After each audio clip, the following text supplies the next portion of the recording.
Саламатсыздарбы?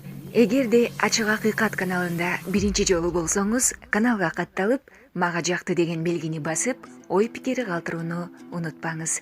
Чымындай жанды чыркыраткан чындык биз менен. Вот эти вот меры, о которых вы говорите, должны соответствовать международным стандартам.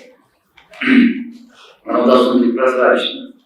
Любая сторона должна четко знать, какие ограничения с какого момента вводятся и когда она снимается. Понимаете? Вот проблема в этом. Это первое. Второе.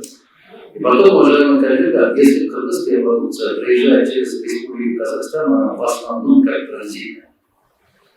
Наши производители в основном занимаются Урал и Сибирь с Российской Федерацией. Кыргызские производители никак не могут конкурировать и не хочет быть конкурентом для казахских производителей. Потому что почему сейчас мы говорим о плотности? Она запланирована, и точка направления, где она должна произойти выпуск, там написано все.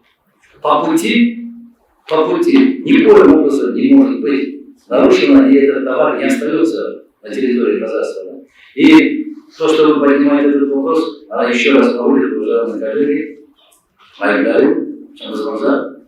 соответствующие ведомства должны немедленно собраться и должны разрабатывать соответствующие, не противоречащие вот этим соглашениям, не противоречащие.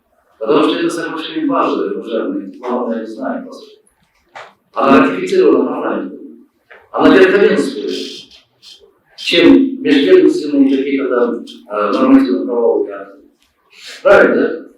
Давайте мы будем собираться, мы будем разрабатывать и доходчиво, четко должны объяснить нашим производителям, что можно сделать по территории Казахстана, что категорически запрещается.